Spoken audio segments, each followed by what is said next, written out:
Let's get ready, say go. Let's go.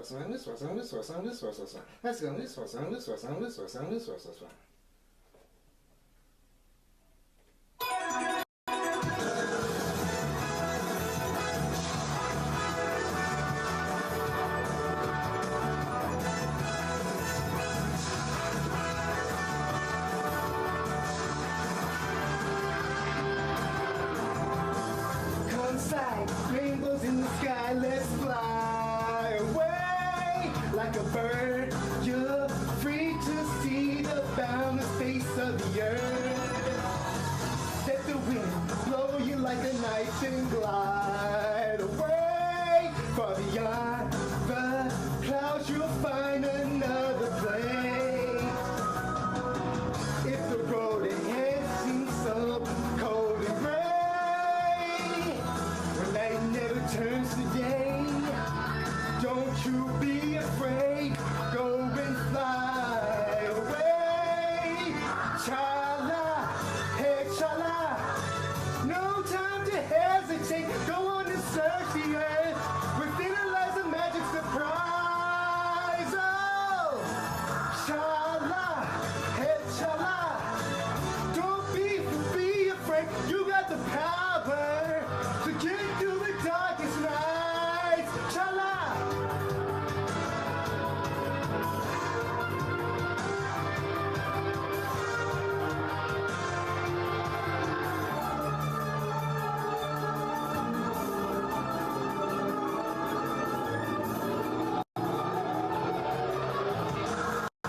Swimming round and round in the sky like a coaster.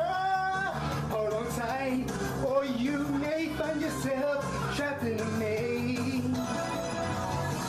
When that happens, you may think you will never find your way. As the past, you may take seem all the same.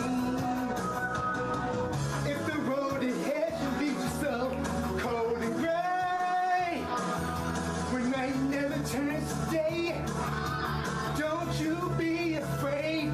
Go and fly away. Chala, hey chala. No time to hesitate. Go on and search the earth. Within it lies a magic surprise. Oh, chala, hey chala. Be cool, don't be afraid. You got the power to get you through the darkest night. Hey chala. No time to hesitate. Go on and search the earth. Within it is a magic surprise. Oh, chala, hey chala. Cool, don't be afraid. You got the power to get you through the darkest nights. Chala.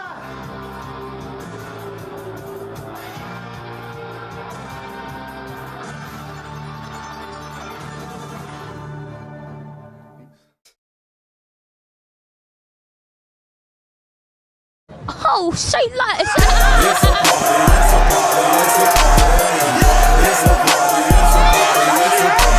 We're replacing.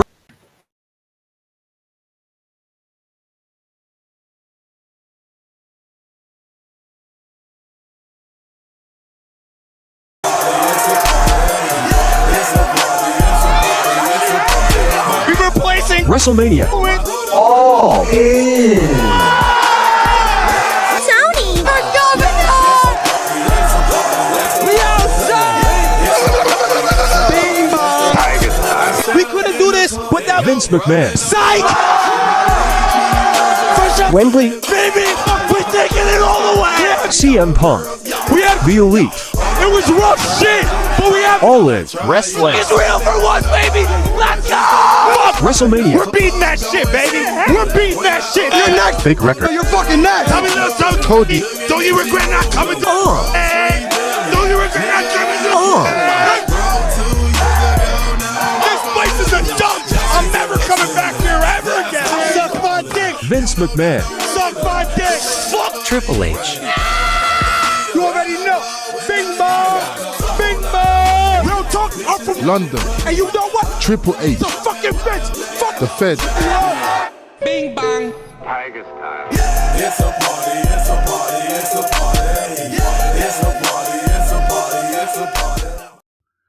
Solid Steel Wrestling presents KliqBait Wrestling. What's going on, people? This be your boy Smith, as always, joined by my North American thick boy tag team partner, Matitude22. What's going on, bro? I'm chilling. It's Saturday night. We got Collision. We're being graced with the presence of one Dalton Castle on Collision, which is like a rare treat. So, you know, I'm hyped for that. Indeed. Give me a second. Let me make sure your audio is good over here for a second. Let me make sure I got you in the building.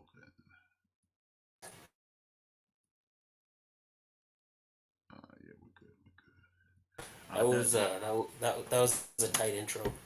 Yeah, that was something that I found the other day, and that shit just fucking that shit had me cracking up because of the fucking AEW shit. I'm motherfucking like, we gonna just take all WrestleMania and just be all in.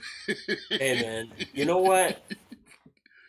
Kudos to them when they first announced this show. People were clowning AEW.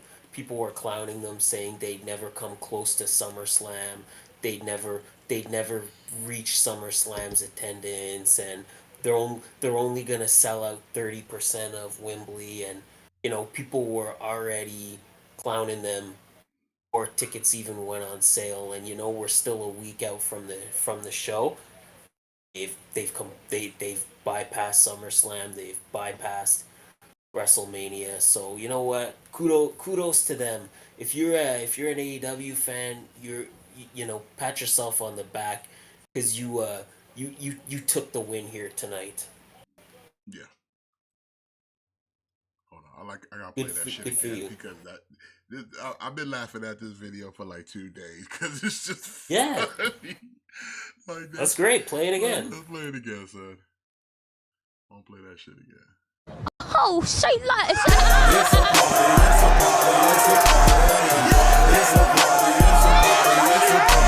We're replacing WrestleMania. All In. Tony, the governor. We outside. We couldn't do this without Vince. I like the elite stand fighting the CM Punk stand. Yeah, that's great. Whoever made this son is actually a fucking clown. This shit is too funny. The governor. We outside. Bing bong. We couldn't do this without Vince McMahon. Psych. Wembley. Baby, we're taking it all the way. CM Punk. We had The Elite. It was rough shit, but we have All In Wrestling. Israel for once, baby. Let's go. WrestleMania. We're beating that shit, baby. We're beating that shit. You're next. Fake record. You're fucking next. Tell me this, son. Cody. Don't you regret not coming to Hey, don't you regret not coming to This place is a dump. I'm never coming back here ever again. Suck my dick. Vince McMahon. Suck my dick. Fuck Triple H. You already know. Bing bong. Bing bong. Real talk. I'm from London. And you know what? Triple H. The fucking feds. Fuck The Fed. Bing bong. It's a party, it's a party. Yeah, that shit's too funny. That was good. Oh, man, so we could have done that Vince McMahon. Psych. That shit's too funny, bro. Sometimes the internet does things for good, you know. Sometimes. Yeah. But we got some stuff to talk about today. Like I said, collision's popping off right now. We're gonna be talking about our man Cash Will over here getting arrested. Can I derail the show for like 2 minutes? Yeah. What's up? Because you're talking about the internet, and like sometimes it does good. Well, like do you remember like a couple years ago, Walmart sponsoring like Pitbull?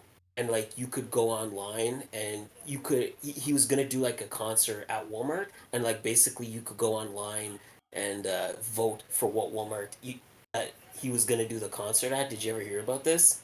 Mm, So the more nefarious side of the internet got a hold of this, and they voted to send him to a Walmart in like the the most isolated part of Alaska.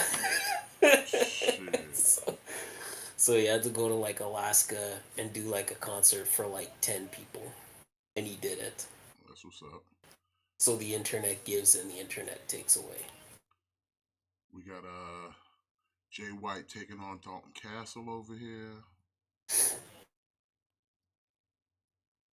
That's nice. Like Dalton Castle usually stays pretty close to Ring of Honor, so it's nice to see him on Collision.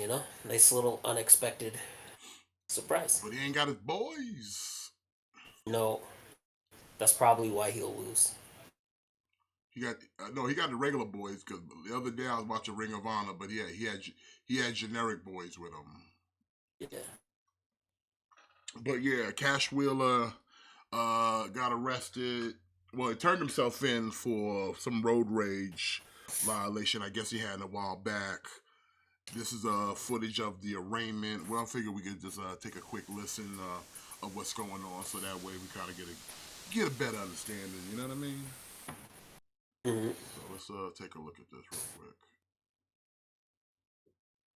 The alleged Gilgo Beach serial killer has been charged with murdering 3 women. Botched police work, clues ignored. Should have been solved in 3 months. TMZ investigates Gilgo Beach serial murders, missed warning signs. Tomorrow on Fox at 9, 8 Central. And let's see, Mr. Perry, boy, that was quick, wasn't it? Judge, thank you so much for your help. Standing to my right is Mr. Wheeler, Daniel Wheeler. He turned himself in late last night on a warrant by the Orlando Police Department. The charge was aggravated assault with a firearm. It's a third-degree felony. We are requesting that the court set bond in the amount of $2,500 with no contact with the alleged victims in the affidavit and no possession of weapons. My client is 36 years old. He's a U.S. citizen, has no prior record to my knowledge. He owns a home in Maitland, and so those are the reasons. Give me just a second, I didn't get to see this affidavit. Let me take a look at it. It doesn't appear. No, Your Honor. I don't think I haven't seen the affidavit, but my understanding is he does not know who these people are.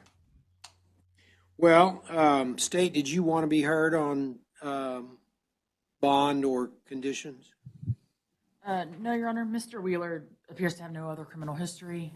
It does appear to be a road rage type incident. He allegedly flashed a handgun at the alleged victim.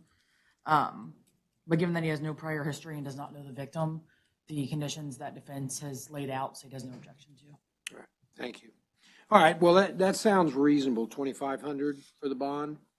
In addition to that, sir, you're going to be ordered to have no contact with the victim or any other witnesses involved in the case.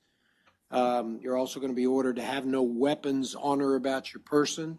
Now, that means that any weapons that you own that aren't in the custody of law enforcement at this point are going to have to be turned in to the sheriff's department pending the outcome in this case, and that's to be done within 12 hours of your release.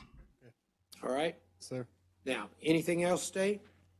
No, Your Honor. Mr. Ferry? No, Your Honor. Thank you so much for your accommodations. Not a problem, and good to see you. Thank you, sir. Good to see you. Take care.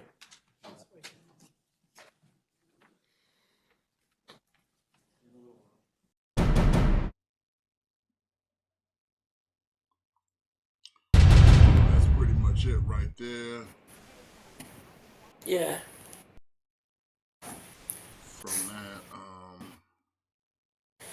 It doesn't sound that serious. It sounds like this is gonna be some community service at most, now if anything. most people were kind of asking, like, what does this mean for All In, right?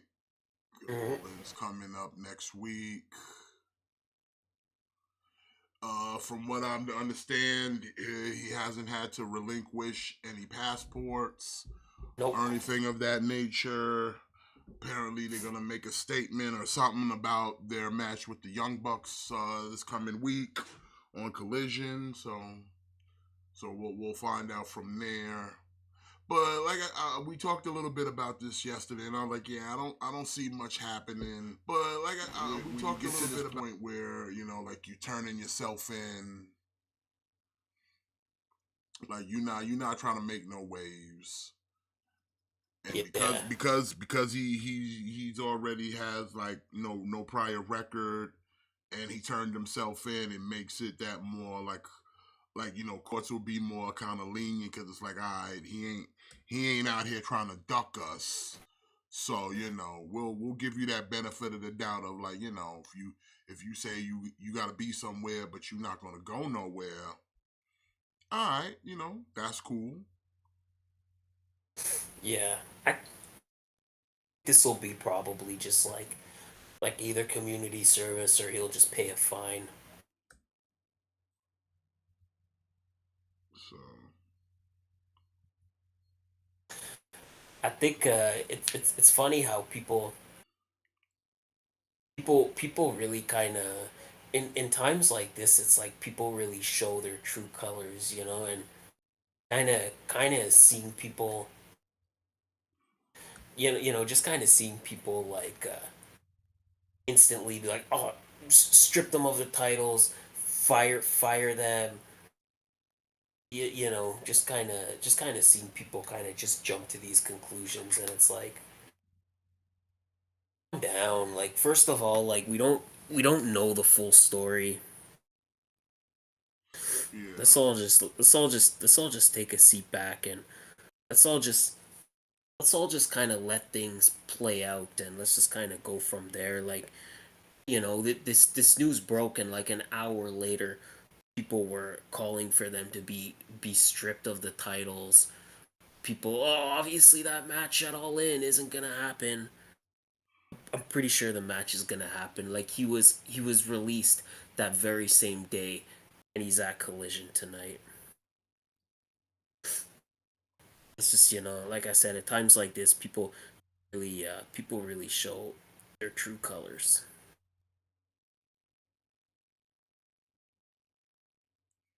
yeah, I don't know why, like people just Like, really it's the just kind of jump the gun on things. It's like, Gojira. It's a thing where it's like it seems it's a thing where like everything boils down to that WWE versus like AEW mindset, because it's like it's almost like the same people that are calling for FTR to get stripped of the titles when it was one of the Usos that got pulled over or whatever. Like they had no issue with it because, oh, it's the Usos, like they're cool, like don't worry about it, they don't need to get blind. It's cool that the Usos won the titles the day after a DUI, and they went on to have the longest title reign in history. Like, it's cool because they're WWE guys, and maybe that's an oversimplification, but that's just what I feel like everything just boils down to. yeah, Like, why do you want them to be stripped of the titles? Like, why do you want this match at All In to not happen? Do you want to watch the match and enjoy the match? Like, I don't understand. yeah, It's like, again, the same people that when Jeff Hardy got pulled over, like it's the same people that were like condemning Jeff Hardy and, oh, Jeff Hardy should never be allowed in a wrestling ring again. Jeff Hardy should be fired. No, I don't want that. I want Jeff Hardy to turn his life around and come back better than before, and finish out his career on top. Like, I just don't get it. I just don't get it how why people are so people are so like negative, like just so negative. I don't know. They're quick to just condemn before knowing the Yes. full story, or just like really just jump into conclusions where it's like, you know what? I mean, it could be worse. What was you hoping him to pull a Sonny? Which, by the way, didn't Tammy get like 25 years, something like that? If she gets convicted, she could get up to 25. But you know, in all seriousness, I have no love for Sonny. I think everybody knows that. Yeah, she Again, fucked her life up. but again, I don't want to sit here and say, "Oh, fuck Sonny." I hope she in jail.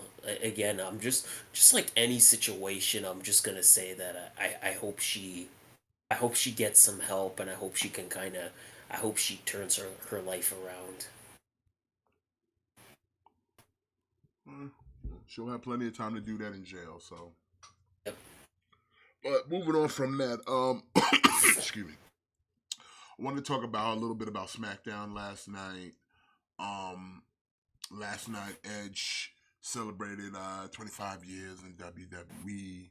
Had a match against Sheamus, decent match, Edge win. But from what I understand, that was Edge's last match. He never he never specifically said his last match, but he did say to the crowd after that this would be his last time performing in Toronto. Yeah. So that would almost lead to believe like is he officially going to try to wind down and like retire for good, or you know, there's a couple different scenarios I could see, and I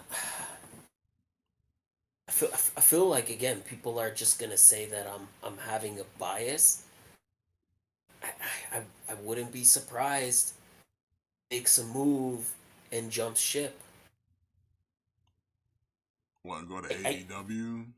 I wouldn't be surprised in 2023 in pro wrestling in 2023 you can't take anything off the table, and I think that there's a very good possibility that you know AEW could potentially have something to offer Edge that WWE can't. Maybe I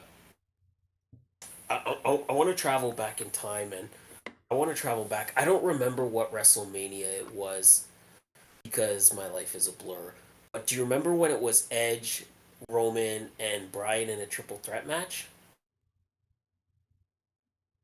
And that was the main event. It was I don't remember, but do you remember that WrestleMania? Maybe it was like 37, 38.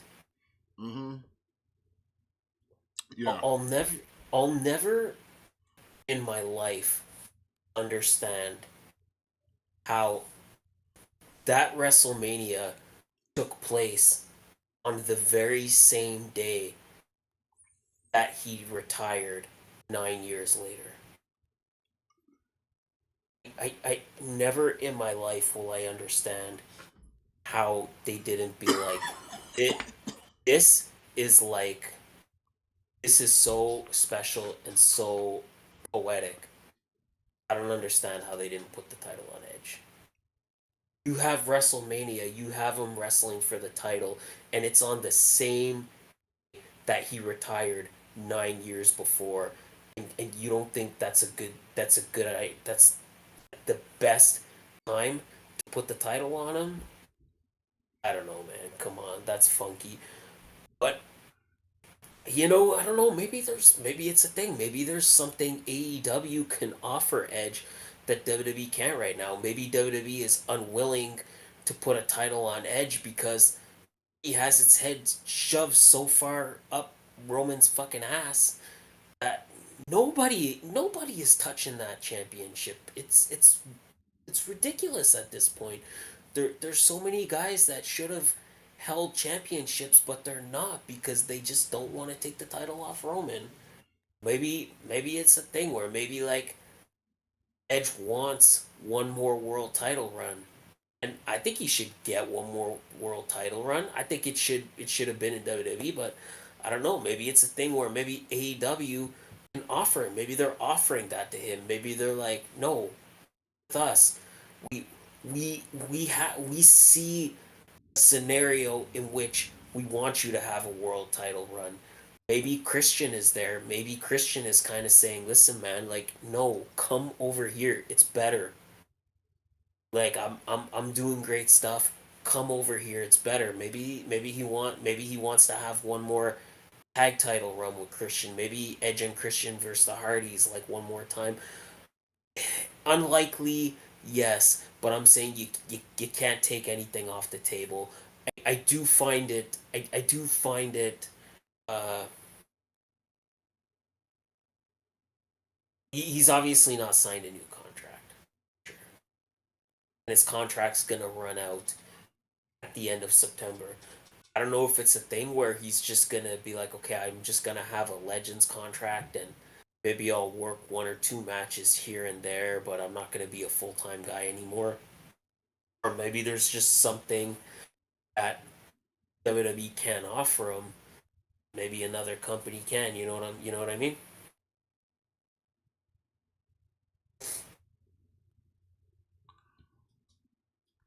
The Iron Savages are gonna get beat up by the Bullet Club Gold now. Okay.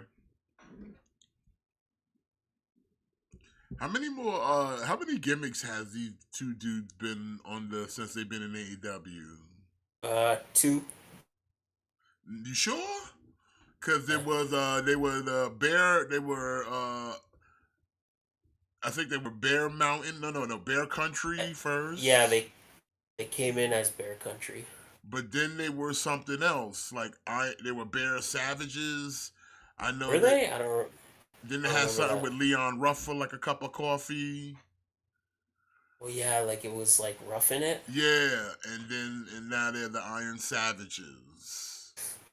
I think they're just trying to find something that works. But I think they were actually better as Bear Country.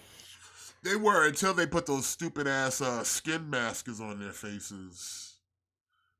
That's when they kind of. That's when they kind of lost the plot right there. Like with the Iron Savages, their gimmick is just kind of that they're bodybuilders. So like a Wish version of Heavy Machinery, basically. Basically, yeah. Like this is a gimmick that's just kind of a gimmick that's been done. Yeah. But yeah, just circling back to the Edge thing, I don't think last night was his last match. I don't think he. I don't think he wins his last match, right? Like that would, even though it was in Toronto and people are gonna say like it was in Toronto. I understand it was in Toronto. I don't see him having his retirement match in on a just a random SmackDown, even if it was in Toronto. Lots of people retire at big shows that are not in their hometown, right? Yeah. I think that this was maybe his. I think the point of this match was that this was gonna be his last match in Toronto, but I don't think it's gonna be his last match. I think he's gonna have his last match at like a WrestleMania or something.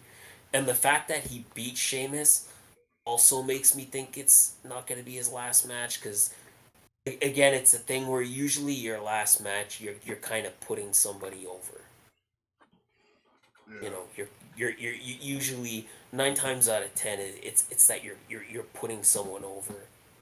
But I don't know. I could be wrong. I think either he's gonna stick around, and it seems pretty damn sure that he doesn't want to he doesn't want to be a full time wrestler anymore. Yeah, I mean, he's already in the Hall of Fame, so it's like, what more do you need to do that you haven't done already? Yeah, exactly. Yeah. Like I think at this point, I think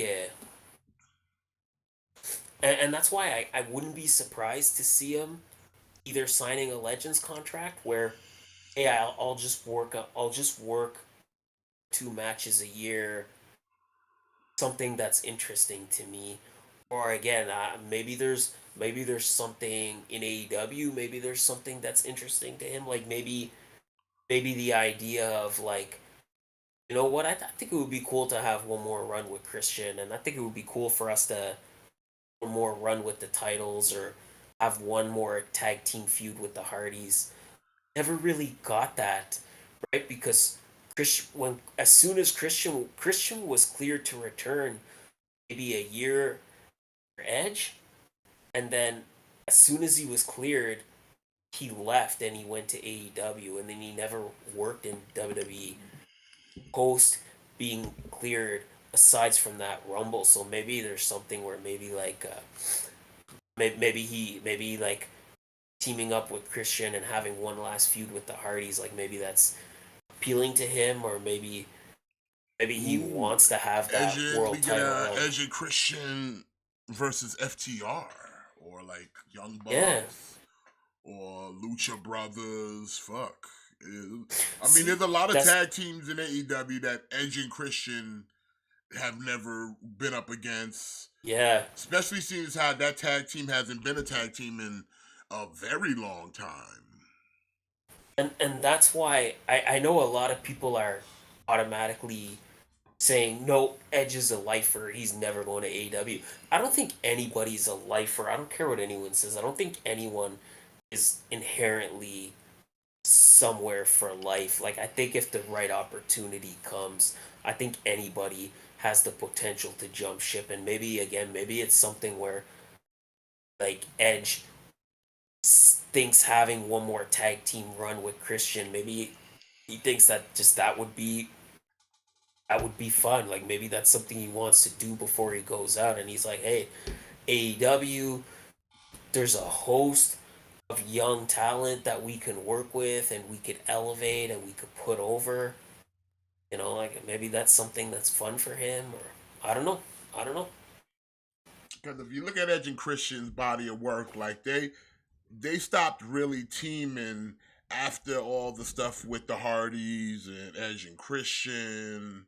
I mean, the Dudleys and stuff like that. So it's like they weren't a tag team no more when any new tag teams came around in WWE. And by then, you know, after that, like he was more singles and he won tags with other people. But as far as like Edge and Christian, and then like they didn't do nothing in TNA together because he was never in TNA.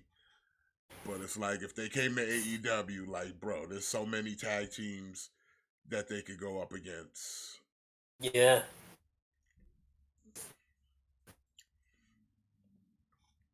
You know, like I said, I mean, I wouldn't mind seeing them take on the Young Bucks. I wouldn't mind FTR. I wouldn't mind seeing them go up against the Guns or the Claim, shit like that. And I wanna this is and this is really like out of left field. But I know that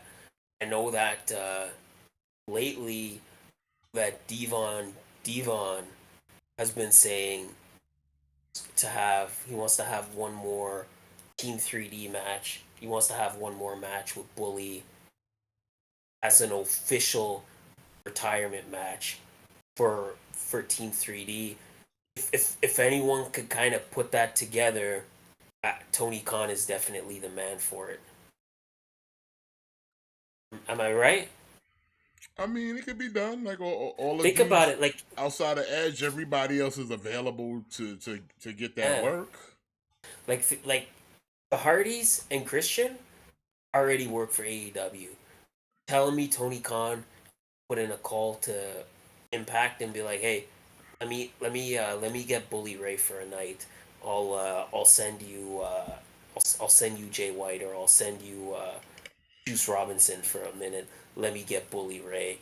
You know, and then Devon, he's not really signed anywhere, so maybe that's something where maybe Edge could potentially want to have one last tag team run with Christian, and then Edge and Christian, if they wrestled as a tag team for a little bit, it would be a lot easier for them because you know, if you're a tag team guy, you're putting substantially less wear and tear on your body Oh, than if you're a singles guy.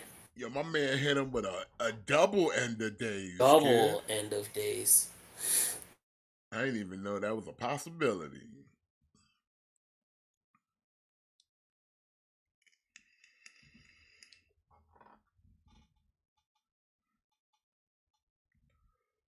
Dang.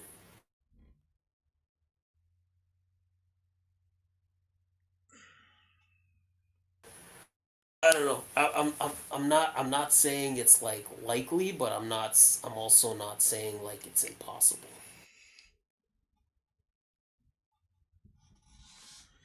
It should be.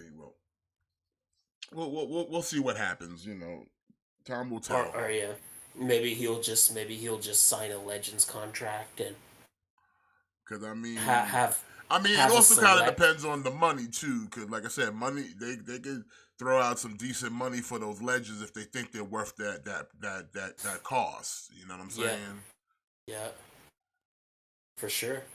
Because it's just like, hey, if we know every time Edge is here on the card, we draw more money. So then you end up with one of those contracts where it's like, yeah, you probably could make an easy like in the millions type category. You know what I'm saying?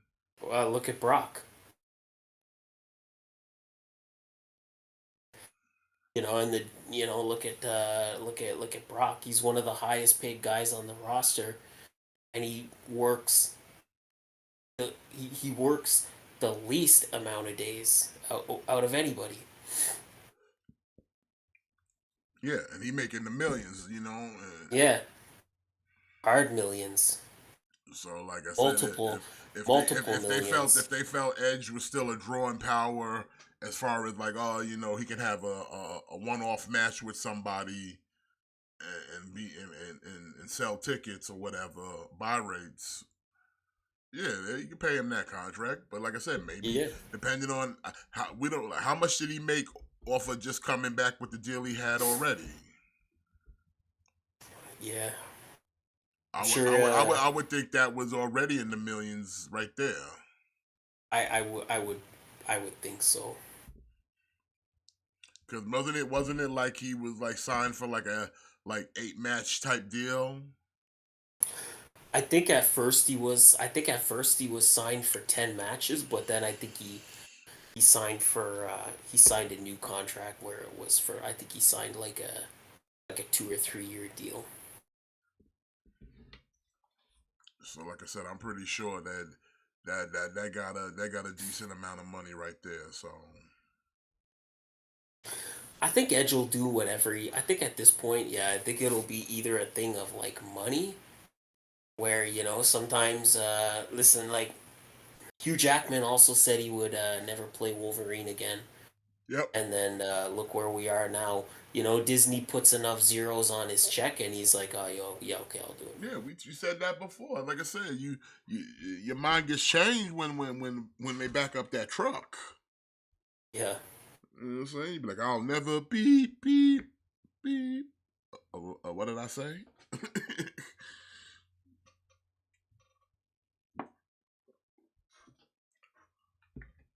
How long are they gonna keep running this Billy Gunn thing?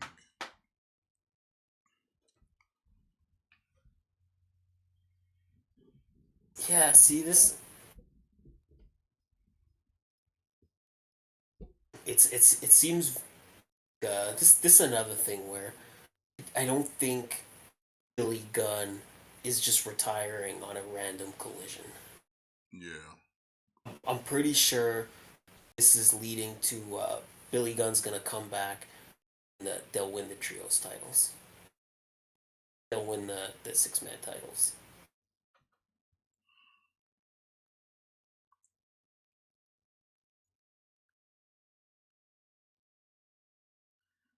From the House of Black.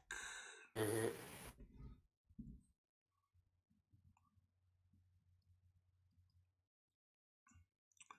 But also so like yeah, SmackDown there was a match with the Street Profits taking on Good brothers. the Good Brothers, and it's like, oh man, I already know the Good Brothers is gonna lose this because they trying to push the Street Profits Bobby Lashley thing. Yeah. Now the thing wanting to talk about is like, okay, first off, the finisher they had, not bad. The kind of sky high into a neck breaker, decent. Yeah. But it's definitely one of those moves that you got to time it right, because if you don't, it's just gonna look ugly and sloppy. Yeah. But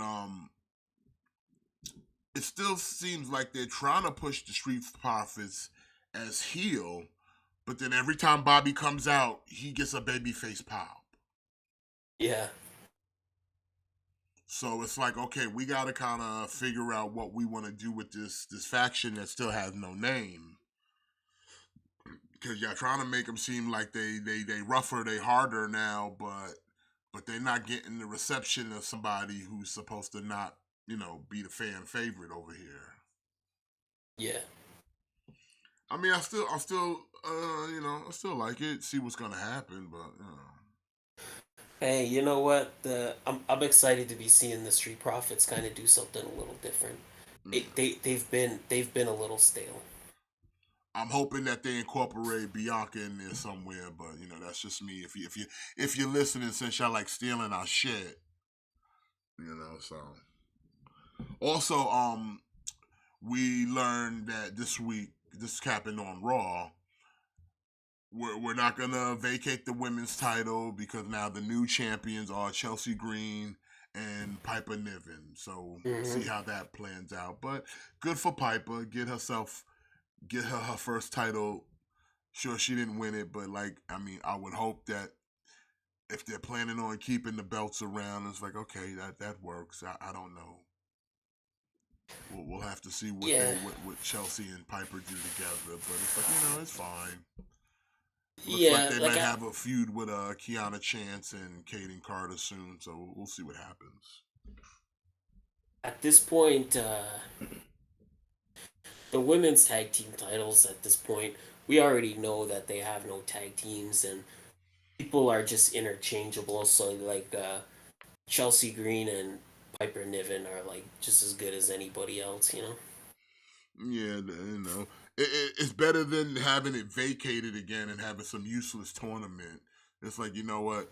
I'm glad that they at least let Chelsea be like, nah, I'm not trying to give this up. Like, I just got it. Find me a new partner. It's funny because she was originally with Carmella, and then Carmella's out. Sonya Deville takes her place. Sonya Deville's out. Piper Niven takes her place. The title's cursed. Those titles are cursed, man. Maybe Chelsea Green is the one that's cursed. She ain't been injured. Well, I would agree with that, but I would also say other champions prior to Chelsea also got hurt with that belt. Truth. So it's like, other circumstances, I would definitely say it's probably Chelsea because she cursed. But I think it's the belts, because look at all the women that have gotten injured once they got their hands on that tag team strap. Yeah.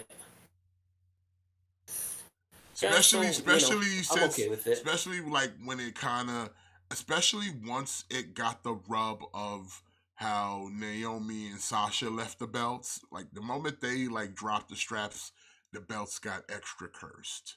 Because every woman who has won that tag title, one of the partners has fallen to injury. Like, think about it. Like, really think about it. Like, since that belt came back after Naomi and Sasha dropped it, the way they did, that belt has been cursed. Aaliyah,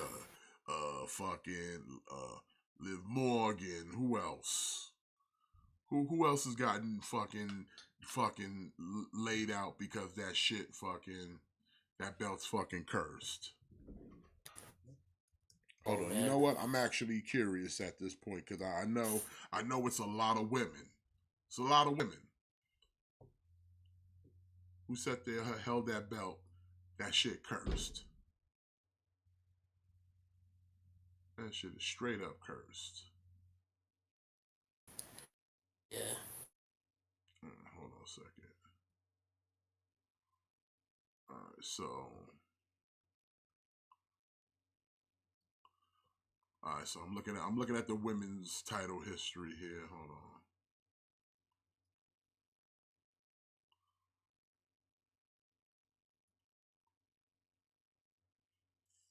Alright, so when Sasha and Naomi dropped the belts, the first people to win them after they were vacant was Raquel Rodriguez and Aaliyah. Boom, Aaliyah gets injured, right? Mm-hmm. Then Damage Control wins it. I'm not sure if one of the two, I don't think they got injured, but then the next champions was Alexa Bliss and Asuka. Alexa Bliss ain't been back ever since. No. Yeah. Damage Control gets it again. Becky Lynch and Lita. Lita gets hurt. Goes back to Raquel Rodriguez, Liv Morgan. Liv Morgan gets hurt. Goes to Ronda Rousey and Shayna Baszler. Didn't one of them get hurt? No, that team just dissolved. Yeah. And then Raquel and Liv got it back to lose it to Chelsea and Sonya. And Sonya's out now. So, like I said, when Sasha and Naomi dropped that title, that shit got cursed. That shit proved me wrong. Changed my mind. You just heard the evidence. Like I said, before that, all the women that had the belt, the title reigns might have been shit, but everybody was fine for the most part. It wasn't until Sasha and Naomi dropped that shit that every woman, hell, you might as well even say Dakota Kai, she hurt too, remember? So the shit is cursed. Women's tag team titles is fucking cursed. This shit is cursed, my dude. For real. You can't even tell me otherwise. This shit ain't cursed. I would say be careful, Piper Niven. be careful, Piper Niven. I ain't even worried about Chelsea. Chelsea is Miss Glass, okay? Chelsea's Mrs. Glass, so she bound to break at some point. But Piper Niven, I tread lightly with that title, because that bitch is cursed. But moving on to AEW business, as you can see here on the screen, we got All In coming to London Wembley Stadium. What's that, next week, August 27th? Yep. And we're gonna go over the card now. You see here, this is the match for 0 Hour right here. But before we talk about that match, I just kind of wanted to go over that it was confirmed tonight on Collision that CM Punk will defend the Real World Championship against Samoa Joe. Who would you pick to win that one right there, Matt? I think CM Punk is gonna keep it. I don't know what the plan is with the Real World title, but it would seem strange for them to just kind of put it on Samoa Joe of all people, especially when Joe's already got the television title. Yeah. Here comes Ricky Starks. Now with his manager's license, managing Big Bill. What happened to the firm? I love that like Ricky Starks is a manager and they're coming out to his music.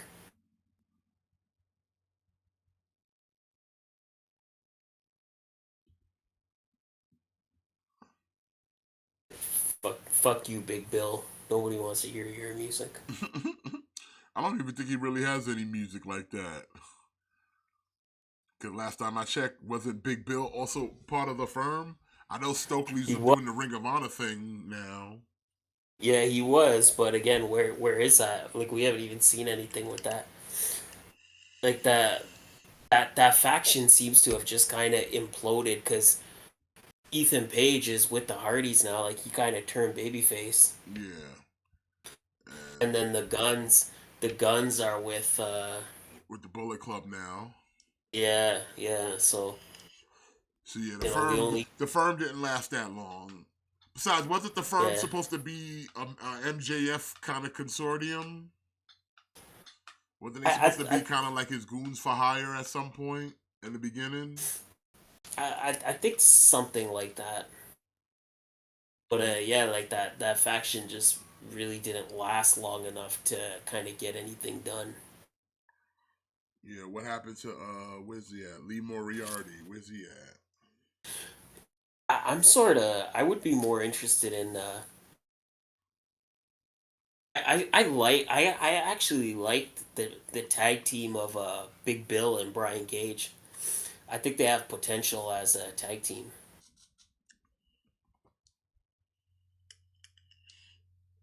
Big Bill should try to link up with the Mogul Embassy. He needs to get some fucking ring gear. That's what he needs. Yeah, absolutely. Definitely need some proper ring gear.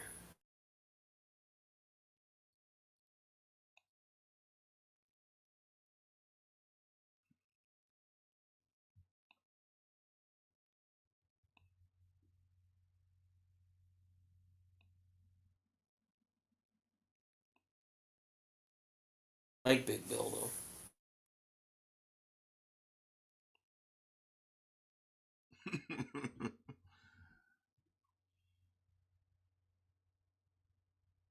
I like that this is that's a real heel move, like to make yourself a manager now, so now you can just do like extra fuckery.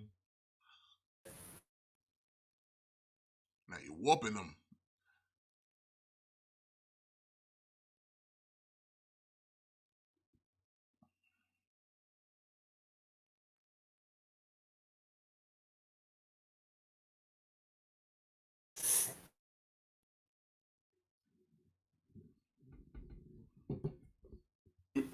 He could be this generation's Bobby Heenan. He can have the absolute family. Ricky Starks is great.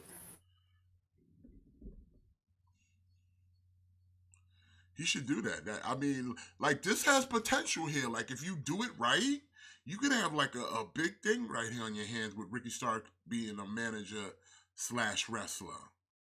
Mm-hmm. Cause like I would say he needs to start recruiting out like a little stable. Like don't be like a faction in the sense of a DX or a Horseman. Like be a faction in the sense of like a Heenan family. You know what I'm saying? Where it's like everybody has the individual goals, but like you know when the main man of the when the boss man calls you coming, you know y'all come and help. You know what I mean? Like how Bobby used to do shit. Yeah. Cause it wasn't like half the people in the Heenan family were all like best of buddies. It's like nah, everybody had their own individual shit until Bobby was like, I need the Heenan family, and then everybody just kind of comes together. You know what I mean? Andre was doing his thing, Haku or the Brain Busters or Hercules or whoever he had at that time. You know, Rick Rude.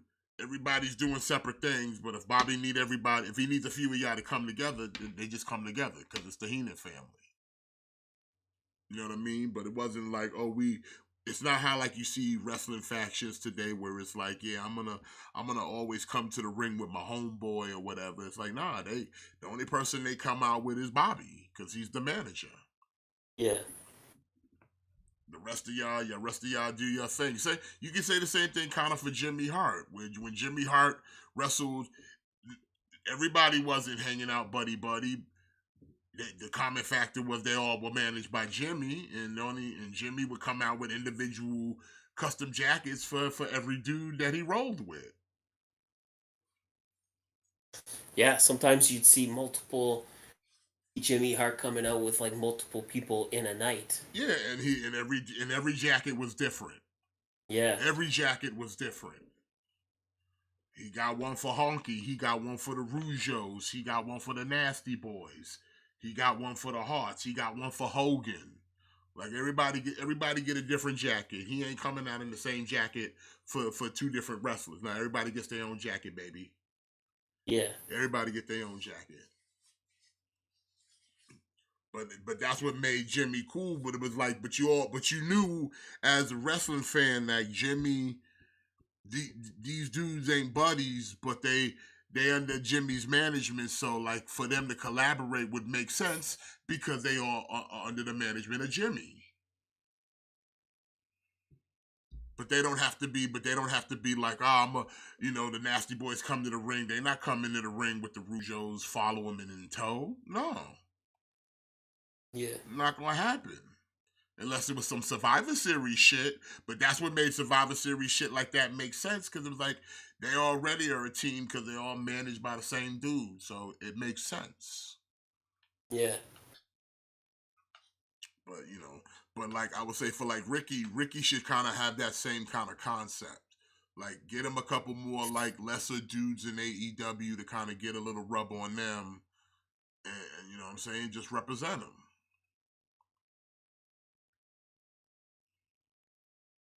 I think that'd be cool. Like take a dude like Big Bill, go get, I don't know, like I said, get you a high flyer, and then like there could be those times where when he goes back to the wrestling, he can use those dudes as tag team partners or outside interference. You know what I'm saying? Yeah. So it's like I said, if they do it right, it could be something good. It could be good. But here we have the Ring of Honor Tag Team Championships. We have Aussie Open going to defend the titles against Adam Cole and MJF, which will mean both men will be doing double duty because they will be against each other in the main event. But who do you see getting this win at the 0 hour here? I don't know. It's hard to say. Because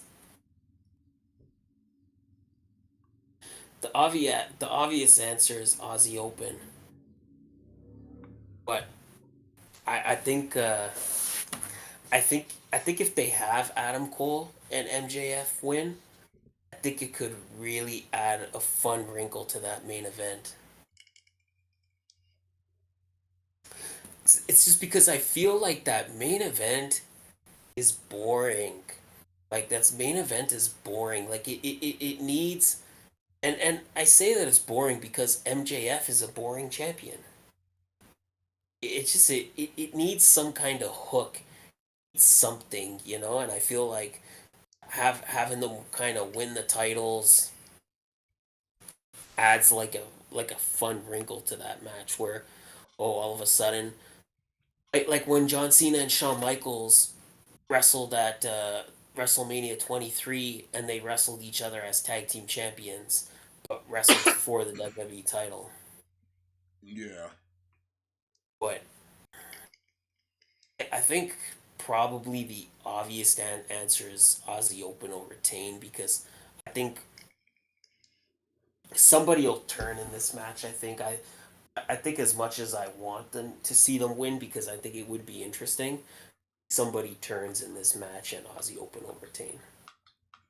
I don't think somebody will turn. I think it's going to be one of those things as miscommunication, but then it'll escalate to something more to kind of lead into the main event situation. See, I'm thinking like MJF. MJF does that thing where like he won't tag in, and then Adam Cole's like, "What the fuck's going on?" And then eventually, MJF walks out and basically lets Adam Cole get the shit beat out of him by Aussie Open. Oh, so you say he gonna pull one of those? I'm just gonna walk away from my partner and leave him hanging, leave him in a 2-on-1 situation. But remember when Edge and Chris Benoit were like Edge was a heel, and remember they had a vote at Taboo Tuesday, and it was between Chris Benoit and it was between Edge and it was Shawn Michaels, and it was like, okay, whoever gets voted to challenge for the world title, the other two people are gonna be a tag team and fight La Resistance Yeah, I for the remember tag that. team titles. Yeah, I'm telling you, and Edge early on walked out. He walked out of Chris Benoit and he went to commentary and he was doing commentary like he was being a heel. He was doing commentary, and then like Benoit ended up winning, and then like they won the titles. Edge was kind of like at the announce table, and he's like, "What?" Like, and they had this. Yeah, They I won remember the tag that. team titles. It's wild, and Edge just came and beat up Benoit. Like I feel like something like that where like MJF walks out, he abandons Adam Cole to let Adam Cole get beat up by Aussie Open, and then MJF's on the commentary table, and then somehow Adam Cole pulls out like a surprise roll up, and then Adam Cole and MJF win the titles, and then like Adam Cole gets beat down. I don't know.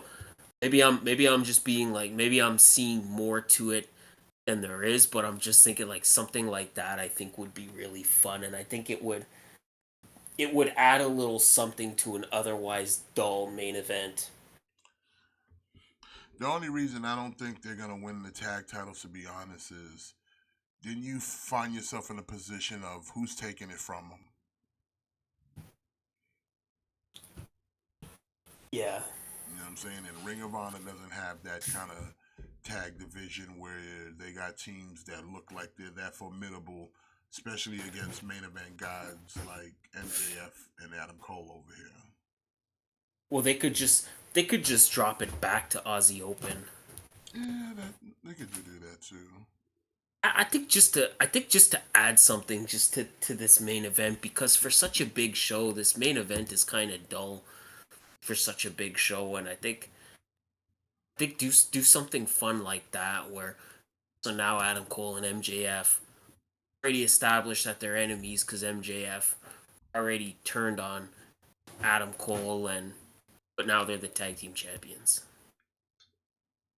But the obvious answer is that Aussie Open will. You're probably right. There will be a miscommunication, and Aussie Open will take advantage of it and retain. But your idea is the far more likely one. But for the sake of like fun, I hope they do something unexpected.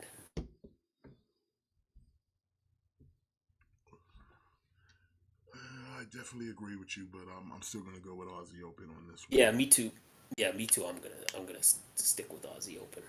So moving on to the actual card itself. Now, I'm pretty sure there's gonna probably be some other matches for 0 Hour, but I didn't see any others posted on this. So, I think they said that this was gonna be the only match on 0 Hour. oh, for real? Okay, gotcha. Yeah.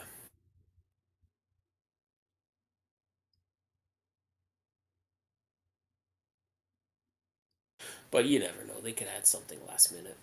Yeah. But moving on to the rest of the card here, we got a match here. Some might say this is kind of a dream match. Maybe, I don't know. We got a trios match of Hangman Adam Page, Kenny Omega, and Kota Ibushi taking on Bullet Club Golds, Rock Hard Juice Robinson, and Switchblade Jay White, and Konosuke Takeshita. Or Takeshka, how you want to pronounce it. Yeah, Juice Robinson is here to take the L. No doubt about it. Normally I would say like, he'd probably Juice take the L. He's either gonna eat a But I feel or... like they got Jay White here. Jay White's got to start getting some wings over like bigger names to kind of push him in that main event scene. And like Jay White hasn't established. I don't know how they're gonna do him here in AEW, but in New Japan, Jay White won. I rarely saw that dude lose a match, especially in like big high profile matches. It's like the dude would stay calling this shot against people and women. So it's like he needs to like get some of these wins to kind of put him in that, elevate him in that to that main event scene. Because right now he's just kind of piddling with the Guns and Rock Hard Juice Robinson, which, let's be real, those three are all lower to mid card guys. I mean, Juice Robinson, I can say upper mid card, but Guns are still kind of just lower mid card, even though they were former tag champions. But that was barely a reign. So it's like, yeah, they need to get him to win. I would like to see Jay and Takeshita get the win and shit, but it's probably gonna be Omega and Ibushi and Hangman, you know. Yeah.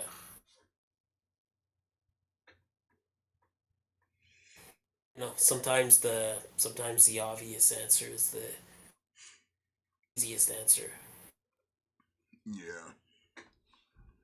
Like, I don't see Omega taking a pin. I don't see Ibushi taking a pin, and I don't see Hangman taking the pin. When I look at this and I feel like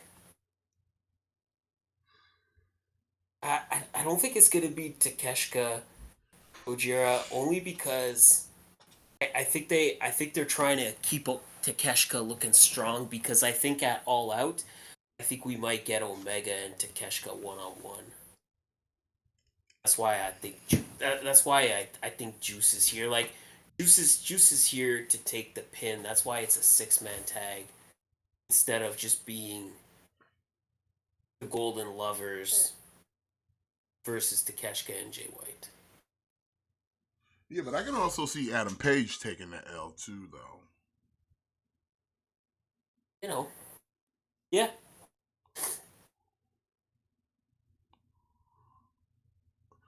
Statlander joining the fray, jumping Mercedes Martinez with this match, Diamante versus Willow. Oh, Willow catching her with a big pounce on the outside. Yeah, she blasted her into the barricade. That looked nasty.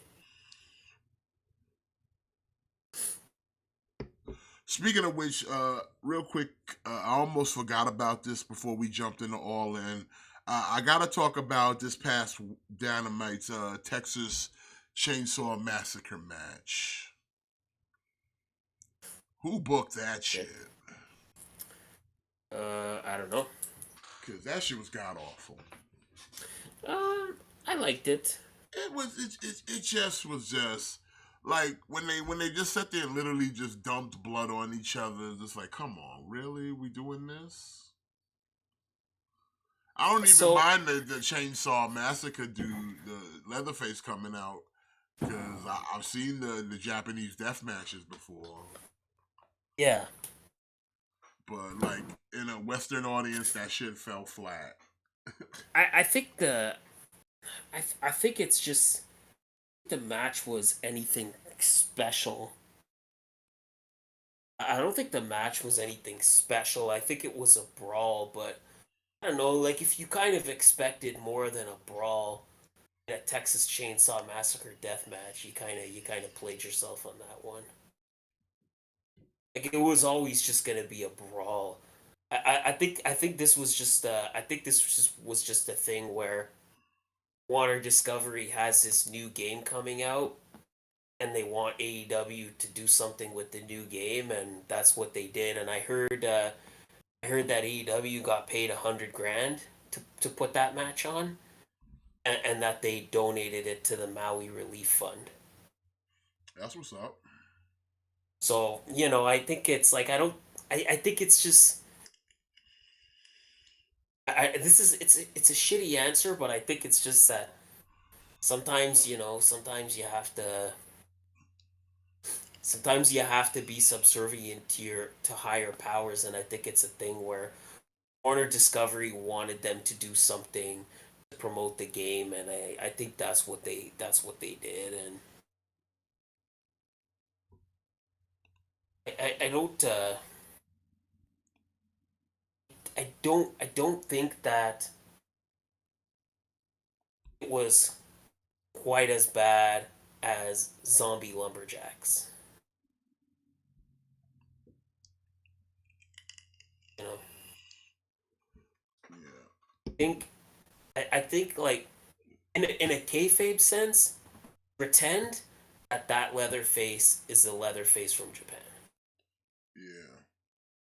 If you imagine that Leatherface is the Leatherface from Japan, it's it's automatically a lot makes a lot more sense. And then I don't know, the match itself was a little hokey. It was a brawl, but I don't think it was like bad.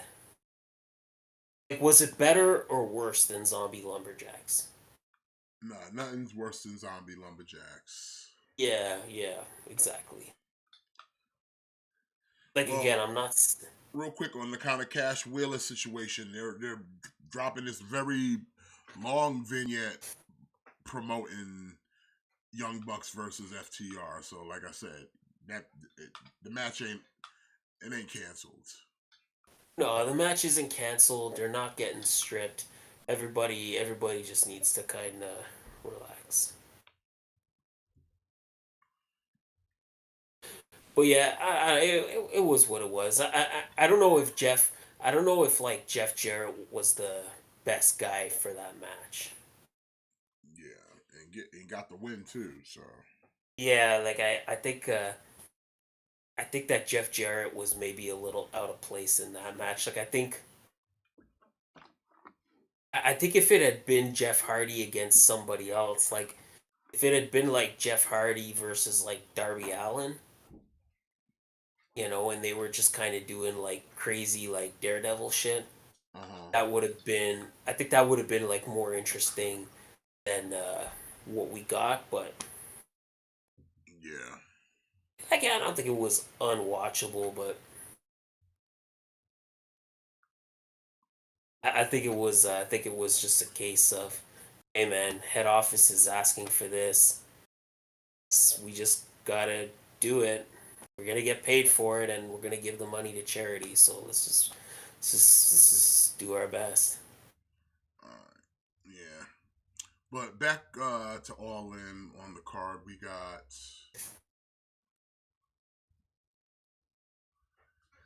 ourselves a 12-man here. Yeah. Stadium Stampede. We got the BCC with 3 mystery opponents taking on the Best Friends, Lucha Bros, and a returning Eddie Kingston. Is he still the strong champion? Yeah, he is. He just didn't win the G1.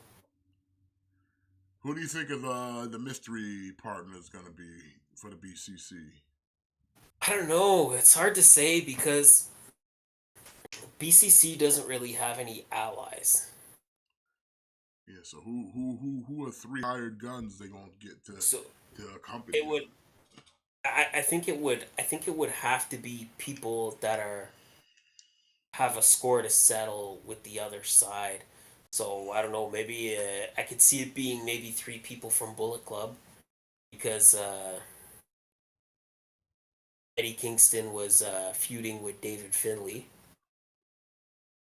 So I could see them maybe bringing in 3 people from Bullet Club.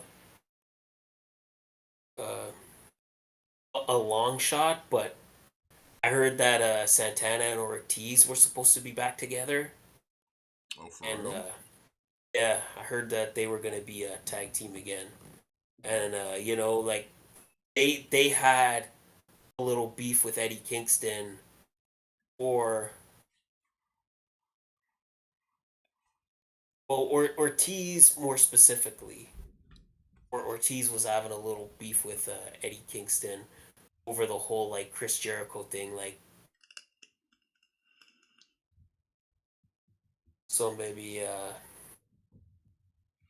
I mean, we'll have to see. So it's hard to pick a winner for this because I don't know who the other 3 opponents are. Like there is BCC does have another. There is another member of BCC that's not pictured here. Like they still got Shoto Umino in New Japan. He's like an official member. So Nah, Gojira, Tony Storm's fine. She's just turning into a 1930s pinup girl. That's all. I don't know what's going on with her hair, but yikes. I kind of don't know how do you look in the mirror and think that looks good. It's like an animal died on her head.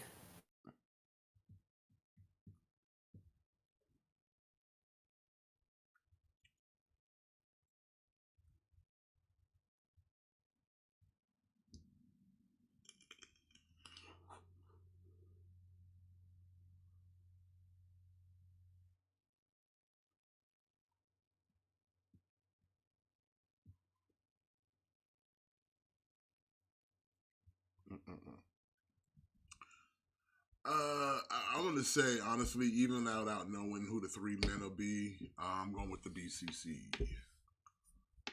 Yeah. Yeah, I think so too because Powerhouse.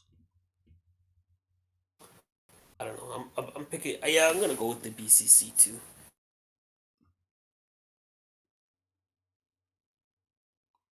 All right, moving on, we got.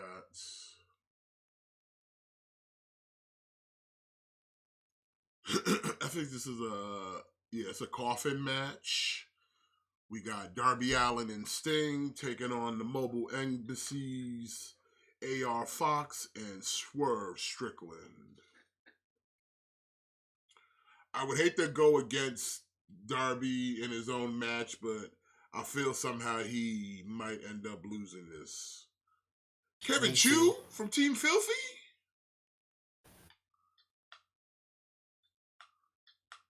What's Kevin Chu from Team Filthy doing on Collision? About to get squashed by Powerhouse. That's it, baby. He's about to get squashed by Powerhouse. Come on, but he's Team Filthy. Not anymore. Oh, he not in Team Filthy no more? No, not really. But he looks so filthy. He does. That's why he belongs in Team Filthy. Like I said, I could definitely see Darby and Sting winning, but I really feel like Darby and Sting shouldn't win because you want to kind of big up the Mobile Embassy. You want to kind of give Swerve and especially like a guy like AR Fox a little more heat. Yeah, especially like AR Fox is finally getting some play. Like he's making his pay-per-view debut. You're not only in a pay-per-view, but you're in a kind of big profile match against Sting. I don't want to just see him kind of lose right out the gate, you know? Yeah, like Sting can afford the loss because he doesn't technically have to take the L because I'm pretty sure it's just gonna be like put one dude in a coffin type situation. Yeah. And like I said, Darby could easily eat the L because he's over as fuck anyway. But like I said, a guy like AR, like if you're kind of trying to elevate him a little more, you can't have him get his first loss. Like the dude just turned heel. You know what I mean? Yeah. Give him a little bit of a push that makes him seem like, all right, maybe everybody, especially since everybody was hyping him up as like, oh, AR Fox is so good, and AR Fox taught me everything I know. So then AR Fox should be winning this match then, by all accounts of everything y'all have said here and propped him up to be. If he's that damn good, then he should be formidable here to win alongside a guy like Swerve. So I'm gonna go with AR and Strickland here because I feel like these two teams need it the most, especially AR. Oh, put him in the Acolyte.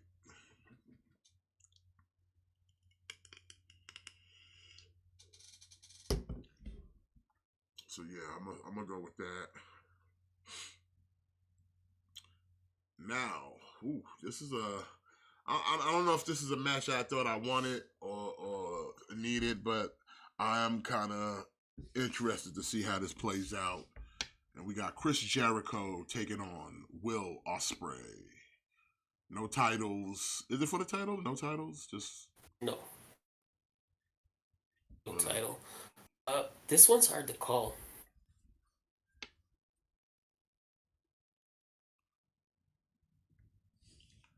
yeah, it's kind of hard because it's like, But I think probably Jericho's gonna get the win. Because Osprey, like Osprey is kind of like the hired assassin. If Jericho loses, Don Callis is like his mission is complete. true. Like that's sort of the thing. Like Jericho kind of has to win so that Don Callis keeps trying to foil him.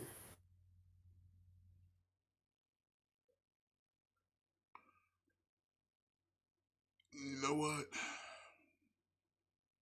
It's like if it's like in the first issue of Ninja Turtles, if Shredder just kills the turtles, and there's just no book. Jericho just loses. There's just kind of no story here. Yeah.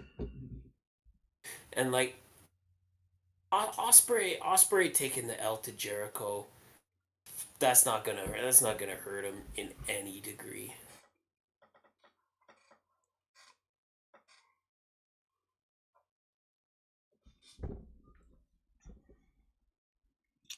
Oh, Bullet Club Gold taking on the Elite this week on Dynamite for Fyter Fest.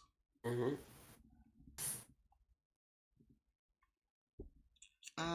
You know what? I'm gonna go. Aussie Open taking it on the Hardys, former Ring of Honor Tag Team Champions. Yeah. You know what? I'll go with Jericho. I wouldn't be mad at seeing the Hardys win, but I kind of don't think they will.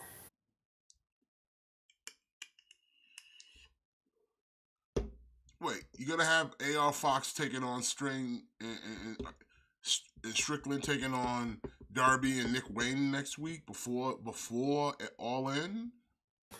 Yeah, not a fan of that. So right there should tell you whoever wins that match then pretty much tell you who's gonna win the coffin match. Yeah, not a fan of that. Like we already got the pay-per-view match booked. Don't kind of start having them face off before your pay-per-view match. Save it for the pay-per-view. Let it be fresh for the pay-per-view, Yeah.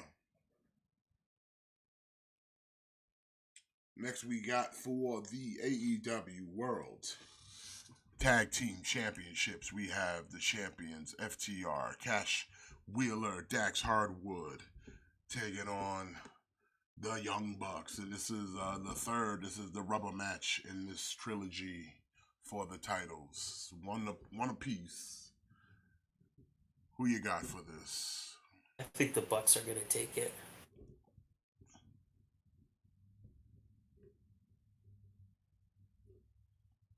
I don't know. I think FTR might retain.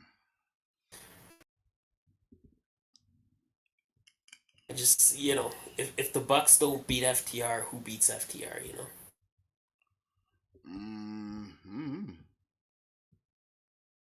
I don't know. This is another one that's hard to call, but I'm gonna go against the grain, and I'm gonna say that the Young Bucks are gonna take it. I'm gonna stick with the champs retaining on this, because it's one of those things like the Young Bucks. I get like it's like when they win the titles, it gets kind of old real fast. Yeah, it does. You're right.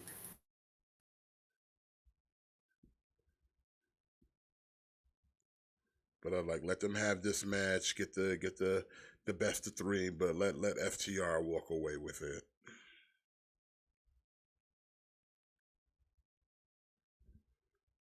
And who would take it from them? I don't know.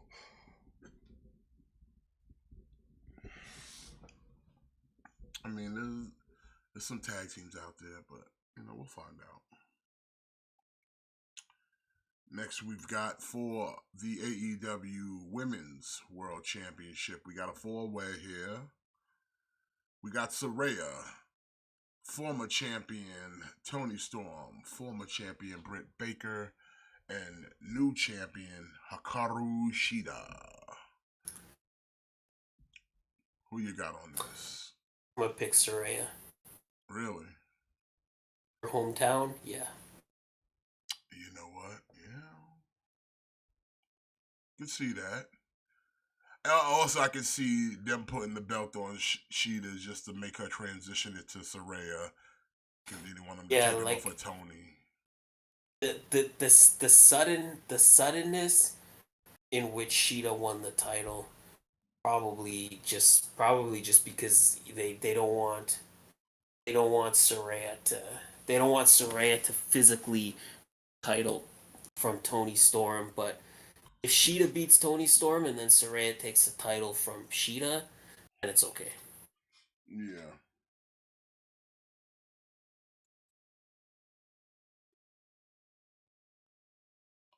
Damn, and then we got All Out 2 weeks after this. Yeah. See, they've already started announcing matches for All Out. Because like you almost have to start the build for that pay-per-view almost immediately. Yeah, but you know what? I could definitely see Saraya winning it in her hometown. So yeah. Sorry, I think Sheeta's transitioning it.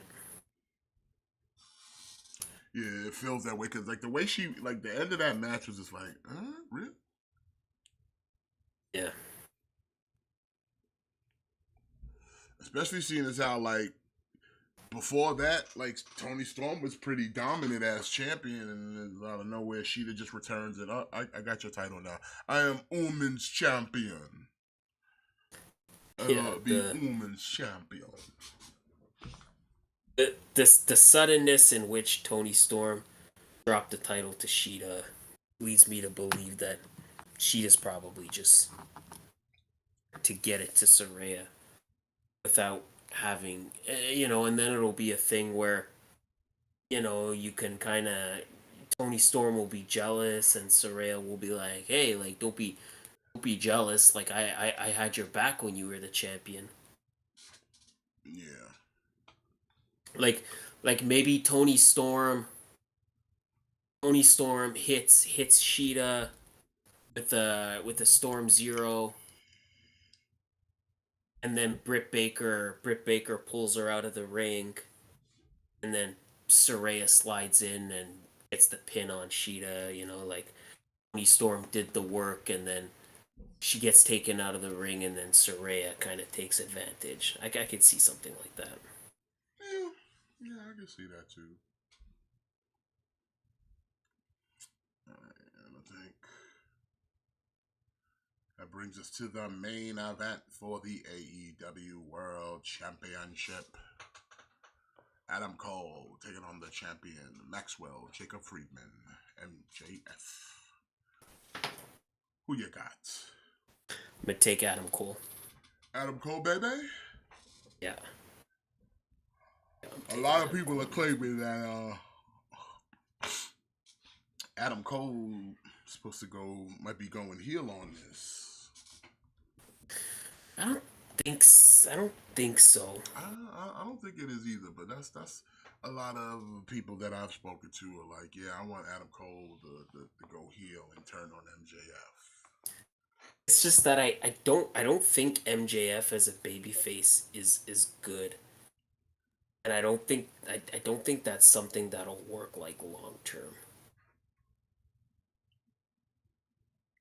Yeah, but right now they're trying to push him as a baby face, but kind of he's the in between baby face where it's like, I like that you guys share from me, but I'm still an asshole, guys. Don't forget, still not a good person, but I'm glad you like me now. It's Yeah, like that. yeah.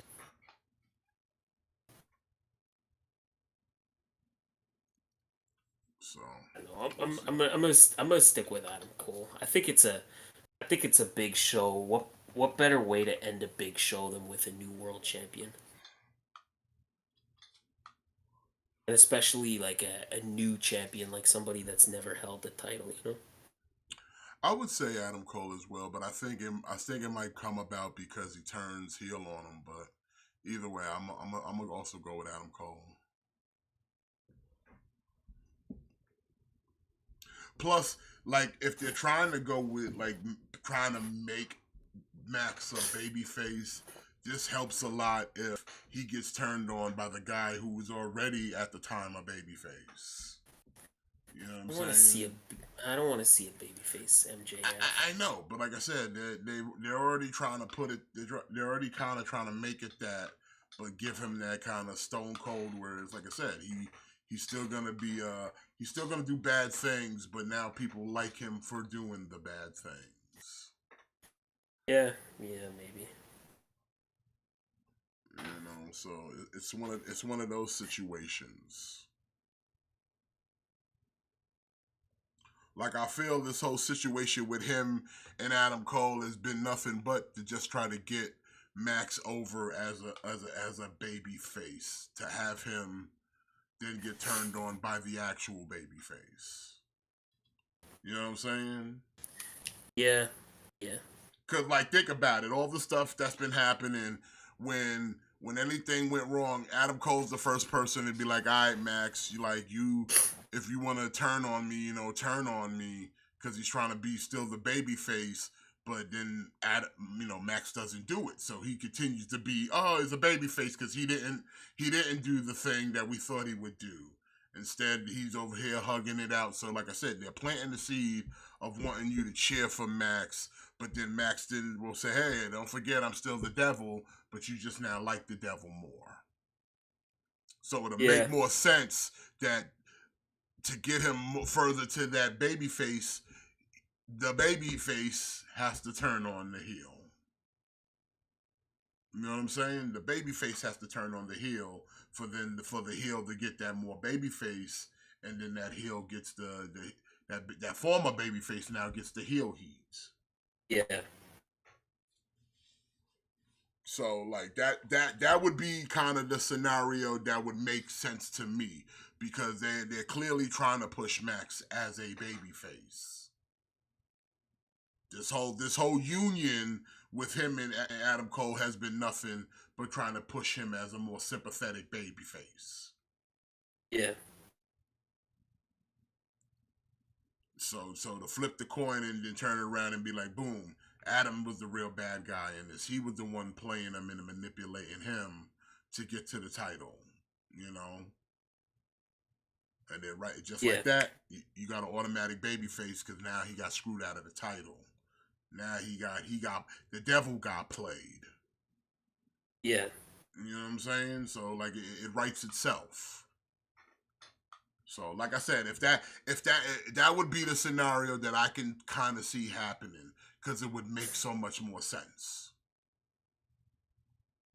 Yeah, you're not wrong. Or they could just cancel it all and Max just reverts back to just straight heel, and you know what I'm saying, and we do whatever and continue that chase for Adam Cole then as the baby face. But I would think it'd be more interesting to do it the reverse, especially since, like I said, you put all this effort to try to make Max come off as a baby face the past few weeks. So it just makes perfect sense if I'm sitting here booking the show and this is what you gave me as a Templar of, like, if I came into a show today and it's like, all right, I need you to book this match, and I go, okay, give me a brief backstory on where how did we get here?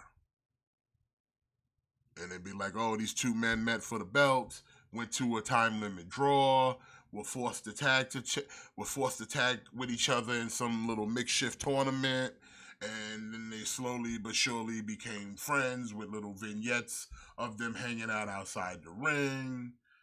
Their heel is starting to now get babyface pops, and now, you know, and remember, Max was the one that gave Adam the title shot. Yeah. Max gave him. That's not a heel move. That's not a heel move. He gave him a title shot fair and square. It's now a heel move for Adam to screw him over, because the plan was all along, I become your friend, you give me a title shot, and then I fuck you. Make a lot of sense, don't it? Yeah, it does. It does. Make a hell of a lot of sense. So, if everything goes to that type of scenario, I see no problem Adam Cole winning this match. And it would make total sense. Now, that's just me. I don't know how Tony operates, but that would be what happens. So.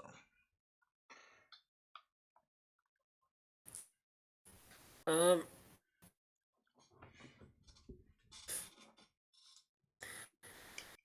could see that. Yeah, I could definitely see that. But I think I think the common denominator is that, regardless of the scenario, probably Adam Cole's walking out with the title. Yeah. But like I said, only reason I don't think it's gonna be a thing of like a clean victory, because they've now kind of booked this match as almost a babyface versus babyface. There's been no real shenanigans to the lead up to this match. Like I said, the match was on the up and up. Max offered him the title match after they lost their opportunity at the tag titles. Now, you'd have thought if that was gonna be the moment that this whole, partnership ended, it would have ended there. It would have ended there. Either Max turned on him or Adam turned on Max, but it would have ended there. But because they continue to go along with the, I don't care that we lost, you're still my friend, and then all of a sudden Max is like, hey, you know what? I'm gonna give you that title shot. And then, like I said, it makes sense for Adam Cole to go, that was my plan all along. Get your trust, be a friend to the point where you'll be wanting to fight me because we're friends. Instead of when I originally approached you, you tried to duck me for title matches. Remember, he did. MJF was doing whatever to try to duck Adam Cole in the beginning to give him matches. But then once he became his friend, now he's offering title matches? That's what makes me believe that a turn is coming. Because it's a very distinct thing that heels do not do. They don't just offer title matches. Either 9 times out of 10, a heel either has to be duped into a title match, or he'll make a babyface go through some stipulation to get a title match. But they never just outright offer to just like, hey, I'm gonna be square with you, be a man, and shake my hand, and we'll do this. That's not a heel move. That's not a heel move. It's never happened in any time of wrestling that I've ever watched that a heel willingly give up a title match, especially towards another baby face, if you're supposedly supposed to be the heel here. But because they planted the seed and give us all these vignettes of them doing stuff together like buddies, and we got the mashup intro, and they're wearing they're color coordinated on their ring gear, that they wanted you to be like, we need you to accept Max. We need you to accept Max as a baby face. But then at the same time, Max gave you the little spiels of like, yeah, I'm a baby now, but I'm still the devil. I'm a baby devil now. So you can still love me, but you're going to hate me sometimes because I'm a baby devil. And now that he's getting all the cheers and people are chanting his stuff and cheering for Triple B, makes perfect sense for Adam Cole to swoop on in, okey doke, do some kabuki, screw him out of the title, and next week on Dynamite, when people want to know why, that's the reason why. I tricked you. You fell for the trap. You fell for my trap, Max. You thought you were the devil. I'm the real devil. I'm the real devil, baby. That makes so much more sense. That's good booking, if you ask me. If you do it like that, it's good booking.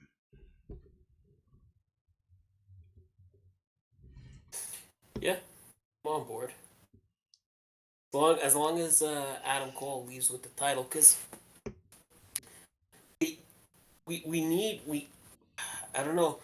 I think that I think if I'm taking a guess, I think the plan is to do title for title at All Out, and that would make sense because it's already in Chicago. Probably you want Punk in the main event, and then you only have 2 weeks. This is the quickest way to kind of set up a title match where, let's say let's say like MJF Tains, MJF comes out and says, okay, now that everything with Adam Cole is done, like Punk, don't think I didn't notice you kind of going around with my title. Let's just kind of settle this at all out. You and me, title for title. Winner's the undisputed AEW champion, right? Like instant way to set up a main event because you're only gonna have 2 weeks until the next pay per view. You're only gonna have 2 weeks to set up another world title match. This is the fastest way to do it. And Punk's a babyface. Unless they all of a sudden turn Punk heel, it seems more likely that a heel is gonna walk out with the title. So, and like that just seems like the fastest way to get a main event for All Out. Well, like I said, man, they're gonna replace it with All In. It should be interesting. What is it? It's on Sunday, right? It's not a Saturday. Sunday, okay. Sunday afternoon, yeah. Oh, that's right. Afternoon. Yeah. Yeah, which is. Damn. Almost forgot about Yeah. that. Yeah, like it's kind of weird because I usually sleep during the day on Sunday. Yeah, so I'm gonna have to remember to get up early for that. So I think the 1 o'clock I think is start time. Well, hey, listen. At least you know the pay-per-view run long. It's not like gonna be late at fucking night though. Exactly. Especially because we all know AEW like putting on them 4 or 5 hour pay-per-views. Yeah. Every pay-per-view for AEW is WrestleMania.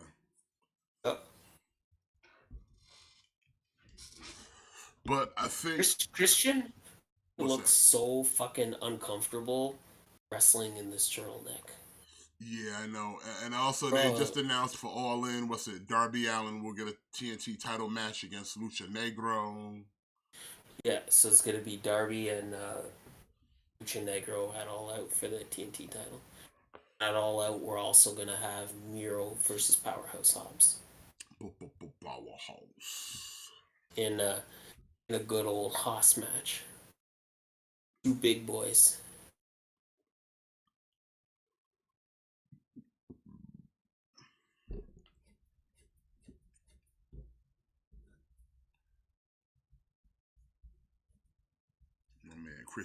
Christian I think he's like, you know what, I'm ready to take these turtlenecks off, man. Like he looks hot. There's no way he's uncomfortable. Like a turtleneck is not comfortable to wear in a regular scenario. And then you're wrestling in a turtleneck. Like he just looks sweaty and uncomfortable.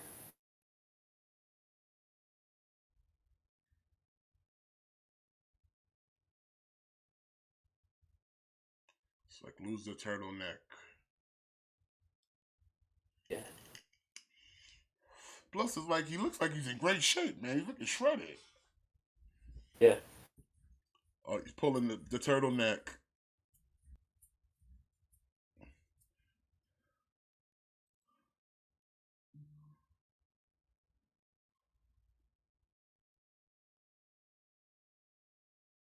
Yeah, I don't know. I don't see the point in the. Noggin knocker. I don't see the point in the turtleneck.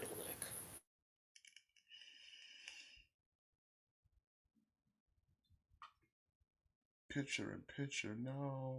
Wait a minute. I'm on the special one. There's no picture in picture. Awesome. Like, he looks like he's in great shape. I don't know why he's covering up that body with a turtleneck.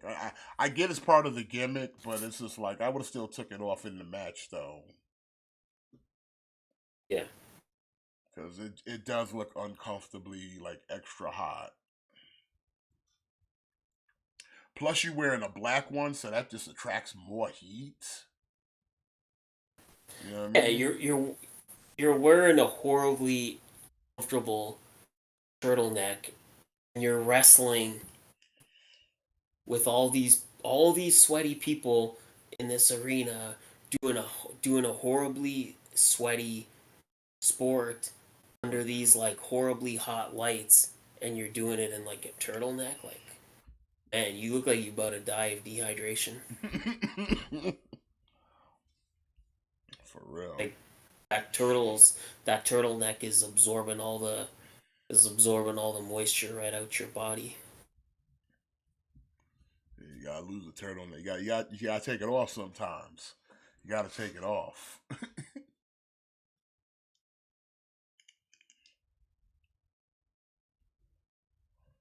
He's like, I'm making sure my body's in peak physical condition for when my brother Adam shows up here. My big brother Adam.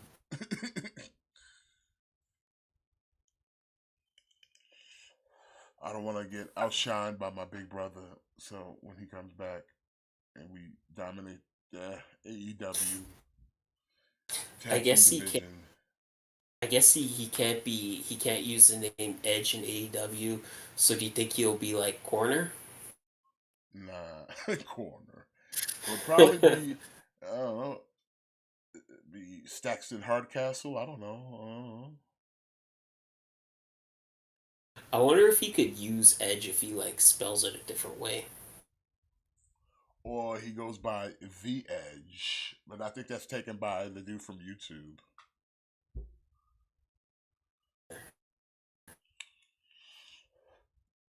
Or unless he goes by The Edge and you spell the DA Edge.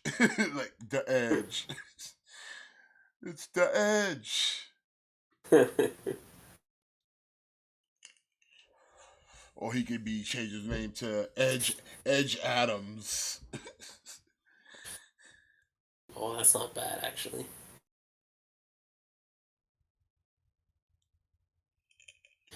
Right, because like Christian still uses Christian. He just added Cage to the end of it.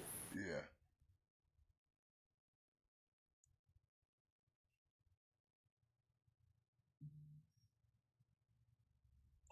He could be Edge Adam.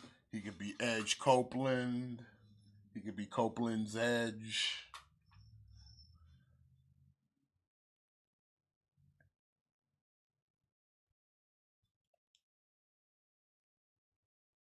He could be AC Edge.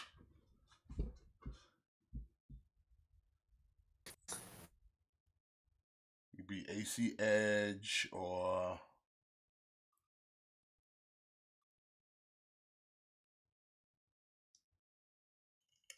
Yeah. I think Edge Adams. I think that's the best one. I think that's the winner. Edge Adams. Yeah.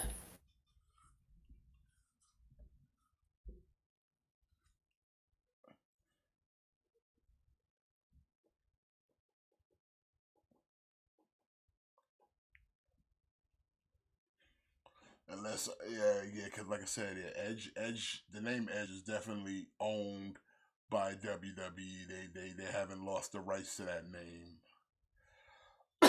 I'm surprised, like they gave up the rights to Santino Marella. I don't think they gave it up. I think they just forgot about it. Yeah, but you would think you would not forget about it since the dude who played Santino Marella is still alive. Oh, you see that missile drop kick onto the chair? Yeah, that was disgusting.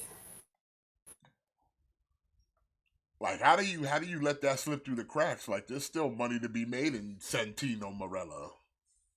Yeah. And I mean, to be honest, it's big ups on Santino for getting it, because that raises the price if he was to go anywhere else. That's probably the main reason Impact took him on. Yeah.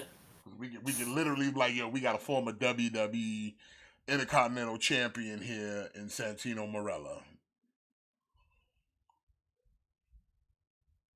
And everybody knows, like, Santino Marella, the name and the personality. Like, if he'd have came in as his real name in Impact, I don't think it would have had the same, no pun intended, impact as Santino Marella coming to Impact. Definitely not. Oh. Man, them coffin drops on the apron, son. Man, you gotta stop that, son. That's you still a young guy. That's how you don't wrestle. That's how you don't wrestle until you're 50. That's how you end up in a wheelchair at 50.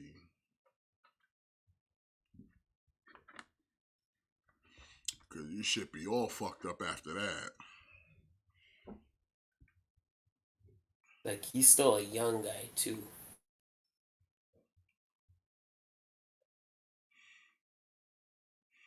Like that shit can't be good on your spine. Mm-hmm.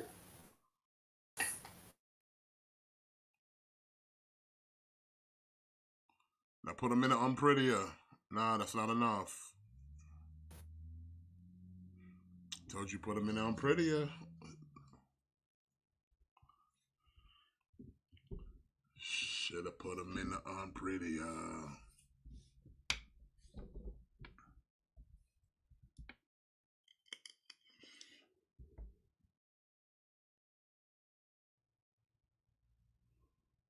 Yo, look how sweaty he is, son.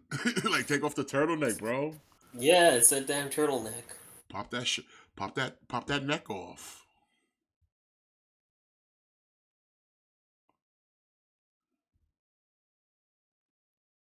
It's like a turtleneck of all things too. It's a turtleneck of death.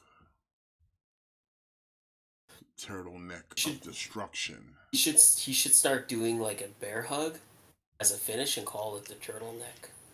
The turtleneck. Or like a sleeper hold or something.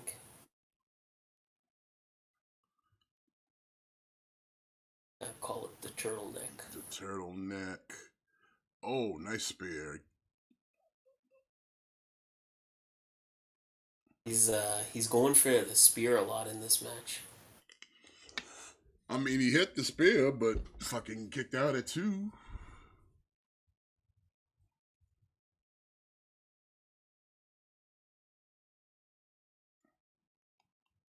Just put him in the unprettier before you get hit with a Last Supper or something. Mm-hmm. Unprettier.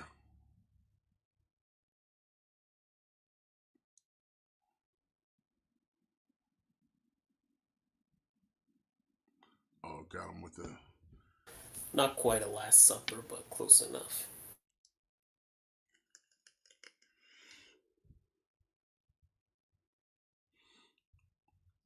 Where's AR and Swerve to come jump him? Come on.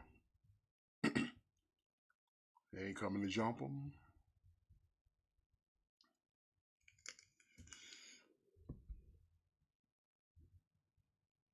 Fighter Fest.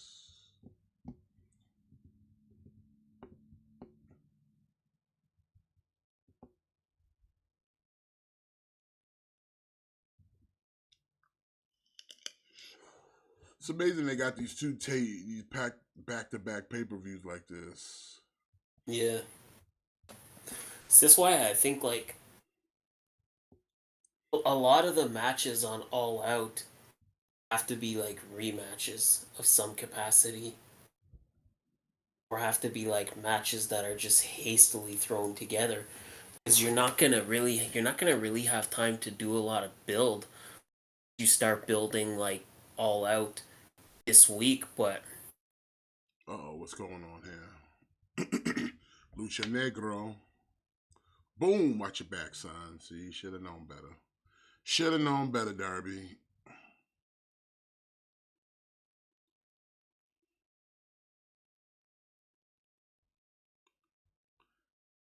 Ooh, put him through. You should have put him through a table, Lucha Negro.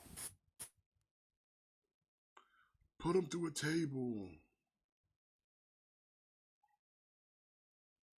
Now you're making Shavante make the cover.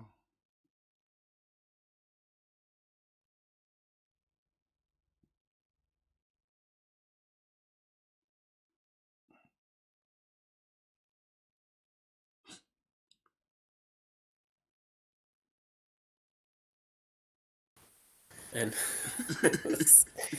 still the TNT champion is Christian.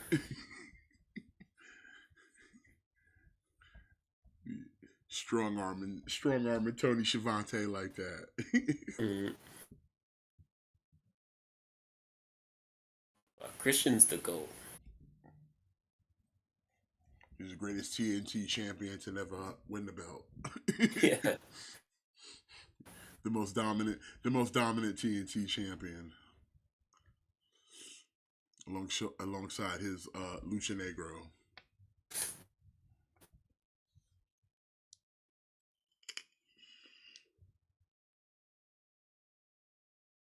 A title he'll never lose, because he can't, because he's technically not the champion. He can make the argument, I never lost the title. Yeah. That'll be his angle too. Like I was never pinned. I never submitted. Therefore, I'm still the champion.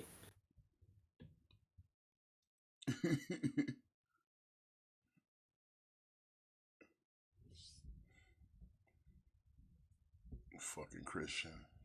I love it. I'm glad that Christian's doing this in AEW, because you already know if he was still in WWE, they would have wasted him. Like, look at this. Look what he's doing here. Yeah, he's doing some of his best work. But with Collision being over, I think we're going to call it from here, ladies and gentlemen. I want to thank everybody for coming out and joining us here tonight. As always, you guys are awesome. Appreciate y'all hanging out with us this Saturday night. And yeah, join us next week. We'll talk a little about all out for that card as well, and whatever other shenanigans is going on in the world of professional wrestling or sports entertainment, if that's what you're into. Till then, y'all enjoy the rest of your weekend. I'm feeling the meat starting to kick in, about to fall out. I don't know, but we'll see y'all next week. From Attitude 22, it's be your boy Smith. Y'all have a good night, and make sure you always kick out. Thick boys out.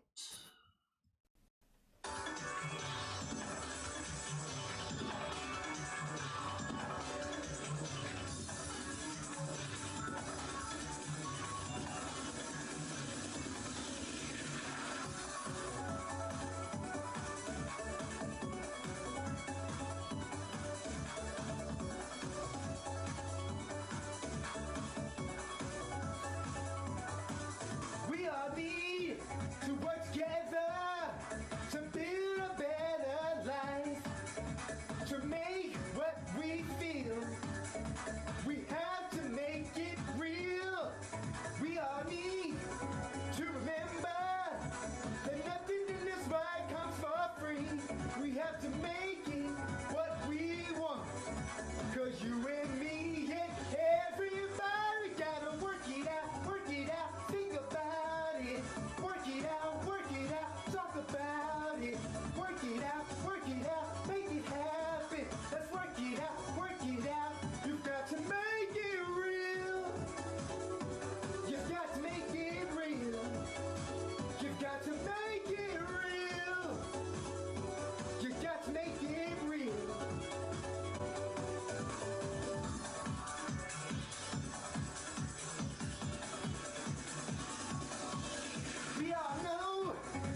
life is harder, it gets harder day by day.